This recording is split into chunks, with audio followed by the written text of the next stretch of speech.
Hello and welcome back to another video. I don't know if my greetings will change through the time. It probably will. I don't know.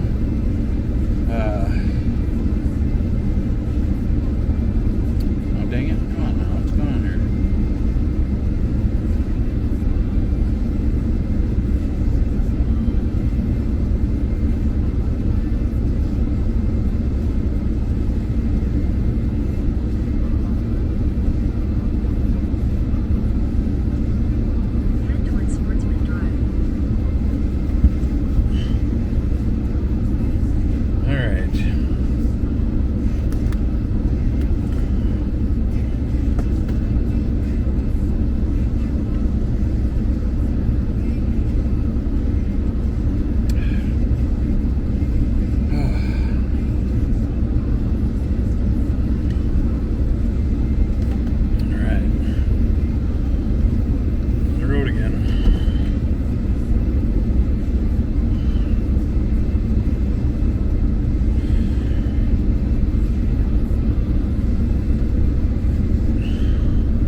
Started getting flashbacks of me and my mom running around this area, because this is the main area we lived in, and Dad too.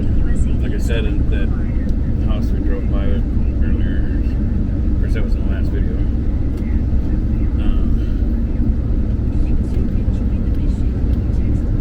And now I wish Dad would have made it to the new house. The house me and Mom had for the last 7 years, before my whole life took this huge turn. So that was 10 years ago, but we had it for 7 years, because it's been 3 years since my mom passed, which will be 3 years. Oh gosh, my brain's drawing a blank now. It's like February 8th, I think, or something like that. February 8th will be 3 years. I think it's 6th or the 8th or something like that. And our birthday was on the 3rd. I never forget that. So this new house we'd gotten, it was a dream come true, and it ended up being like my mom's dream come true. And when I used to have my grandpa's house, it was in West St. Paul, in the heart of the cities. And I ended up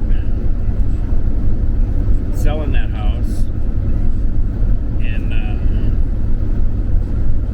helping my mom. I got some stuff for myself too, but I helped my mom get the house we ended up getting 10 years ago.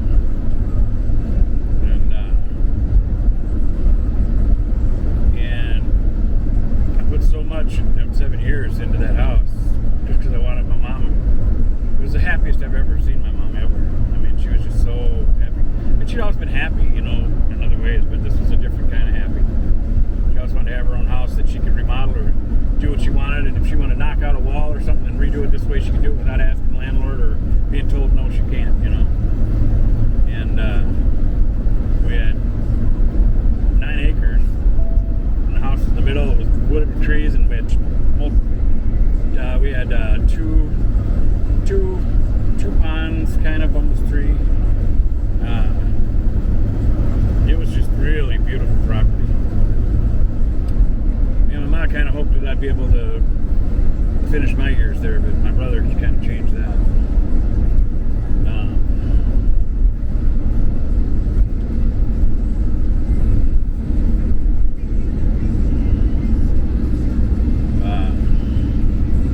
Sorry, that really took me away there thinking about all that crap.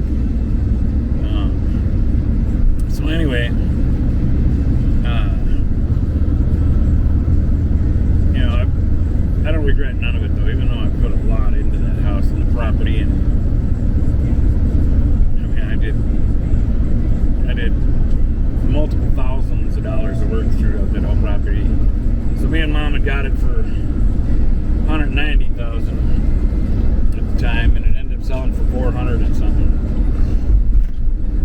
And my brother took it and kept it all. So far. It's been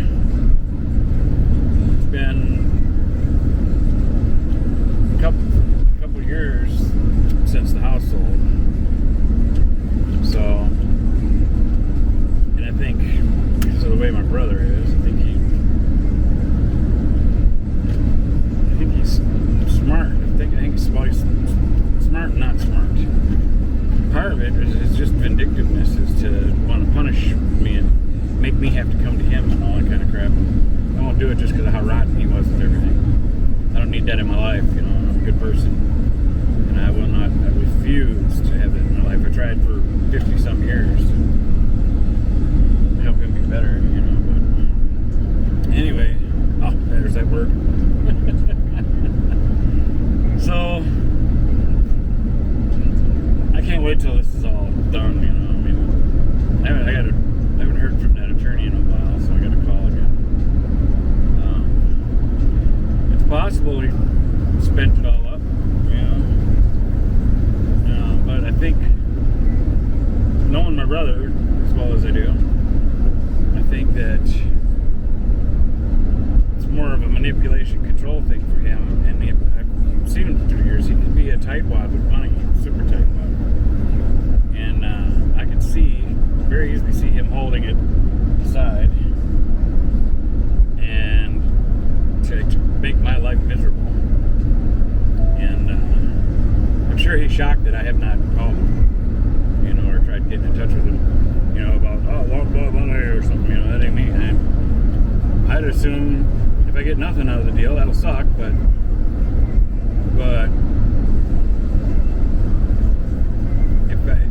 he was thinking I was going to live at his land and live in his life, and he could, you know, control every little penny and stuff or something. I don't know what he was thinking, but I told him there's no way I'd live with you. It's crazy.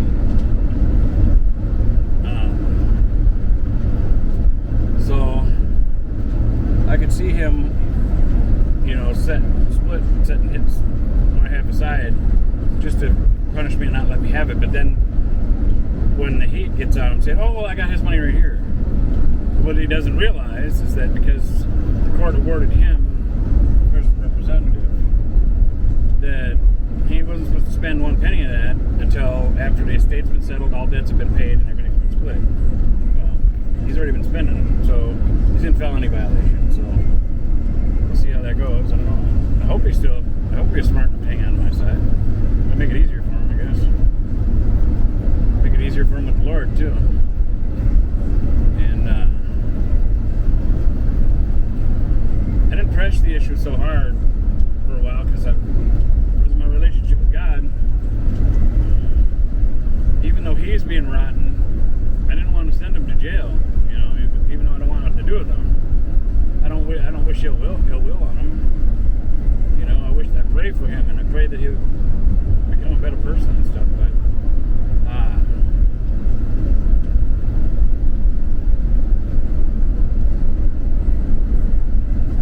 do. I mean, for my own sake too. I mean, the financial part would really help my life. I wouldn't have been forced into the way I'm living life right now. You know, would have been for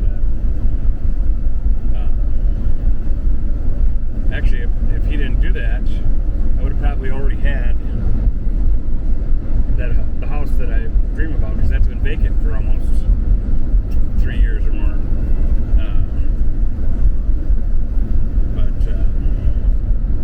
Maybe the Lord's holding on to that house for me or something. Like a dream, right?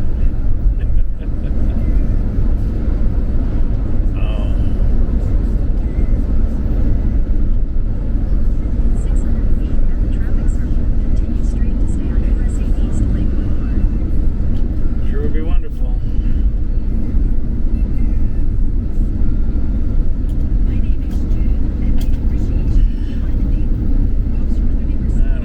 Really, somehow I feel I'm all over the map today with discussion here, maybe. But I feel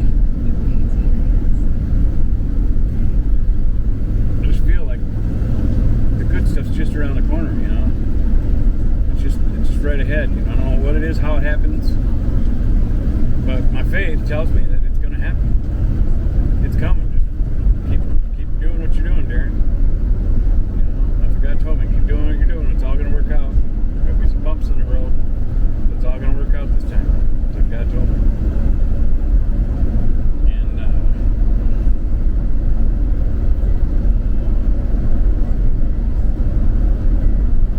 Wish my timing and God's timing were more in sync.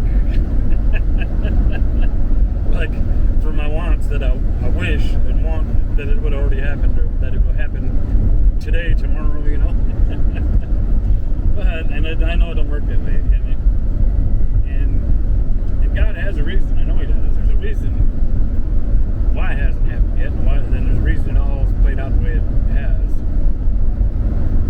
But one thing I don't understand, and I can't wait till in the future when I see and totally understand all the reasons for why it's all went this way. You know, it was really hard for me, you know, being taking care of my parents in their last 20 years or whatever of my life. You know, I got really bonded with them more than ever, you know, because they're getting older and I was doing more stuff for them. You know, before Mom got her hips fixed, I was doing all the grocery shopping and stuff, you know. And that lasted for quite a few years before Mom was finally beside her hips. And everybody kept telling her, you know, she should get them done. And she said she was gonna when she was ready. And I talked to my mom about it. Because heck, surgery like that, I'd be freaked out on it too. You know, I told my mom, no matter what your decision is, Mom, I got your back. You know, if you're in fear of the surgery or don't feel like you'll make it through it or something, or it scares you, I get it. You know, I'm here. I'll keep doing I'll do whatever I can for you. You know, because I didn't want neither of my parents to go into a nursing home. And unfortunately, my mom had to die in the hospital. She didn't have to, but she did. And I didn't want to. That's another story I'll talk about a different time. I'll get too emotional otherwise.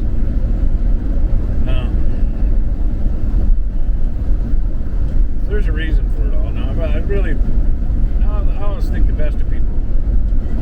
And I know I said this in one of my other videos, and I'll say it again, because it's something that really hurt me. I really thought, for how much I took care of my parents and stuff, rather than the jealousy or whatever feelings my siblings had, or have, or had, whatever, I thought they'd be way more supportive, knowing that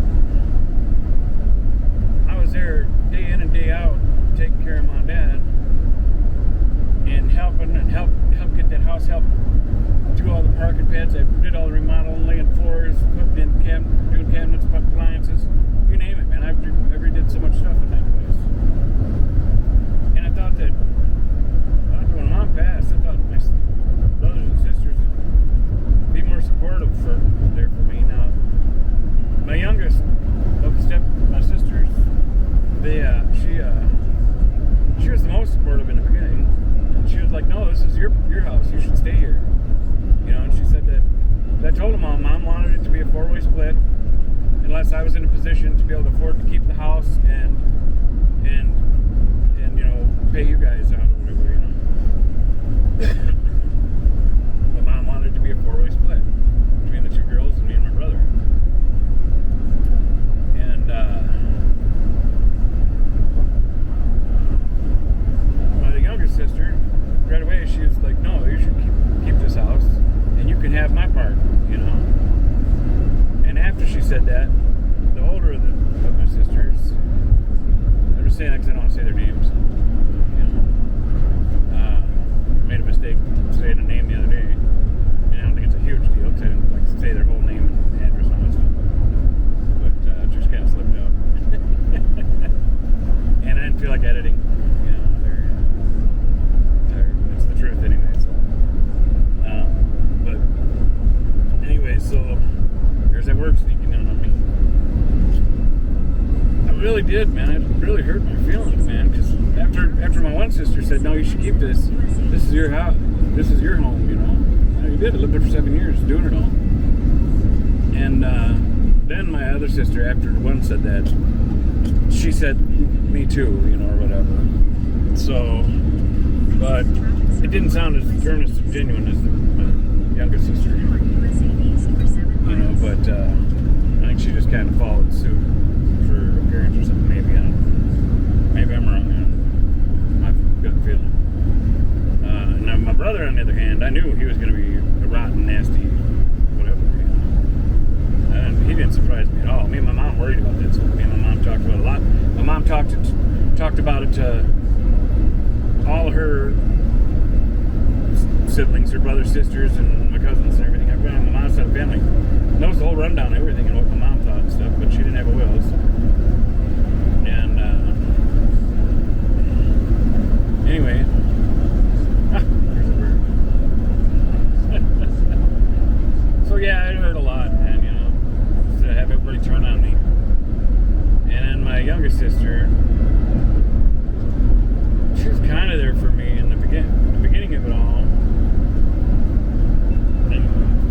And me and my youngest sister have some prior history too, but she hasn't always made the greatest decisions and hasn't always treated people the greatest. Kind of, not literally, but knifed me in the back through the years of being young and growing up and stuff. But I thought she'd grown past all that. And it was just a matter of time before that stuff changed too. So it's just kind of sad, and all my mom's side of the family, they're just in shock and just can't even hardly believe how it all went down. But thank God they all see it, and they all love me and support me, but they all got their own lives to live too, so they can't, it's not like they can do anything to change it. Now if it comes down to it, like with the attorney, if it got into like a trial situation where there's witnesses needed or that, they would all be willing to come to court and speak. As a matter of fact, they would all be so willing because my brother, being as not nice as he is, him and his wife, in the transition, all that after they awarded a PR, I don't know if I told this story before, him and his wife blocked off the driveway at the house before I was out of the house, because after he became PR, he gave me an eviction notice to get out. I had to be out by my birthday. It all just lined up terribly. Happy birthday, get out! Anyway,